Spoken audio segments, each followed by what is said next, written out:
Hey there, and welcome to This Explainer. Today, I'm going to step in as your personal career coach. We're going to figure out exactly why your current job is draining the absolute life out of you, and more importantly, how to successfully pivot to a new one.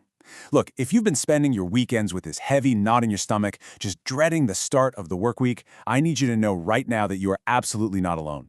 We're going to unpack the real psychological science behind that feeling, and then we're going to build a concrete, step-by-step roadmap to reinvent your career. And the best part? You're going to do it without losing an ounce of the incredible value you've built up over the years. Let's dive in. So if you're a mid-career professional feeling that awful Sunday dread and finding yourself wondering, is this really it? We are going to use psychological science to uncover exactly why you feel this way. It is incredibly common, especially around age 40 or so. You spent 2 decades building a career, you're objectively great at what you do, but the spark is just gone. The work that used to light up your brain now feels completely hollow. It just exists. To understand why this happens, we literally have to look under the hood of your psychological operating system. Enter self-determination theory. This brilliantly illustrates that your exhaustion comes from operating on what's called controlled motivation, rather than the deeply fulfilling, energizing power of autonomous motivation. Historically, we used to think of motivation kind of like a gas tank. You either had a lot of fuel or you didn't. But researchers Edward Deci and Richard Ryan discovered that the type of fuel matters far more. If you're staying in your job purely for external rewards, or to avoid shame, or just because of external pressure, that is controlled motivation. It literally drains your psychological energy over time. It's like running on fumes. Autonomous motivation, on the other hand, is when your actions actually align with your internal values. It's self-endorsed, and it genuinely generates energy and vitality.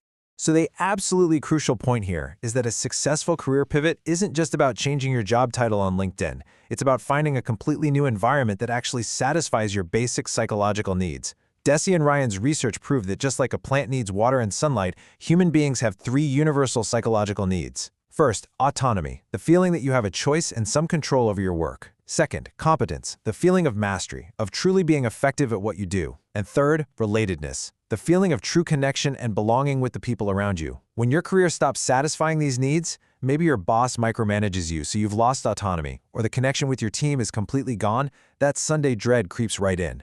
Your brain is literally signaling a biological, psychological deficiency. Now here's where Deci and Ryan's research gets really fascinating. They found that pursuing intrinsic aspirations, like personal development, leads to far greater well-being than chasing extrinsic goals like wealth or fame. When our basic needs are thwarted, we almost always try to compensate by chasing those extrinsic goals. A bigger paycheck, a fancier job title. But the data shows this is a massive trap. Extrinsic goals actually crowd out our basic needs and fail to foster true wellness, even when we hit the goals. True long-term resilience and sustained high performance, they come entirely from intrinsic goals. This right here is the biological basis for why a fulfilling career pivot is quite literally vital for your long-term health. Section 1. The evolution of you. Let's address the big identity myth holding so many of us back. So many professionals hit a total wall because they genuinely believe a career pivot is a complete erasure of who they are. They worry they're going to have to go out and compete with 25-year-olds on entry-level terms. No way. Have you ever heard of the philosophical concept of the ship of Theseus? The idea is, if a ship's planks are gradually replaced over time, is it still the same ship? Philosophers and psychologists argue yes, through psychological continuity, and it's the same with you. Thanks to neuroplasticity, your brain is actually designed for continuous biological rewiring. You are not wiping the slate clean. You are physically building new professional neural pathways alongside all that deeply ingrained knowledge. Your identity isn't being destroyed, it's just gracefully evolving. This brings us to a massive mindset shift. You have to abandon the fresh start mentality of a younger candidate. Instead, adopt the mindset of an experienced professional offering a unique, seasoned value proposition. When you act like you're starting over from scratch, you accidentally erase 20 years of valuable experience and put yourself at a massive disadvantage. You aren't asking for permission to be in the room anymore. You are there to offer a highly specific, potent combination of skills that an entry-level candidate couldn't possibly possess. Section 2. The transferable value audit. Let's make this translation actionable. Hiring managers don't just care about transferable skills, they care about transferable value. It's not just about what software tools you know how to click around in, it's about how your totally unique background solves their specific urgent problems.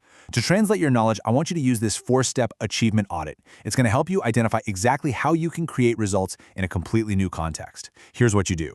Think of your top 10 professional achievements over the last decade.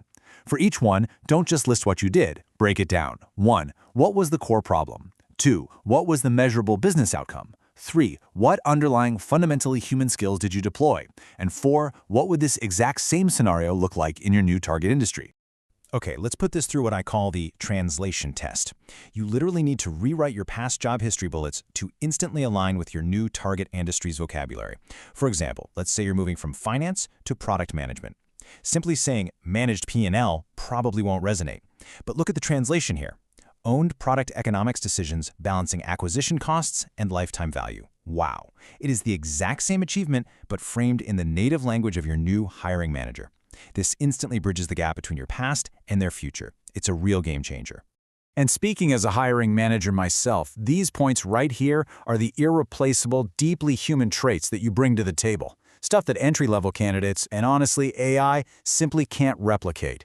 Think about it. Over 20 years, you've developed incredible pattern recognition. You've lived through wild market crashes and crazy organizational shakeups. You know exactly how to manage difficult, high-ego stakeholders. You've honed your judgment under extreme uncertainty. These are premium skills. They only come with time and the biological rewiring of actual lived experience. It's your ultimate competitive edge. Section 3. Addressing hiring manager doubts. Because, let's be real, they definitely have them. Look, even with an amazing translation of your skills, recruiters are going to have unspoken concerns. They're wondering about your adaptiveness, whether you'll take direction from a manager who might be 10 years younger than you, and of course, the biggest elephant in the room, compensation. Let's be totally honest about the money reality. You may face a temporary 10 to 30% reduction. But taking a cut for a much faster, infinitely more fulfilling growth trajectory is a highly strategic long-term bet. Address this confidently. Tell them you understand the economics of a career pivot.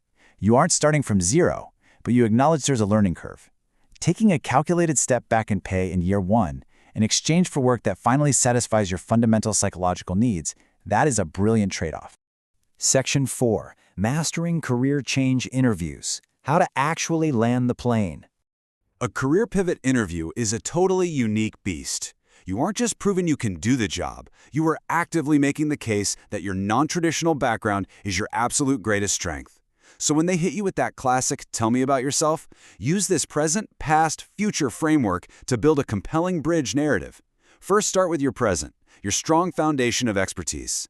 Then move to the past. What was the specific, highly authentic catalyst that sparked your interest in this new field? And finally, the future. Why is this specific role the perfect culmination of everything you've learned so far?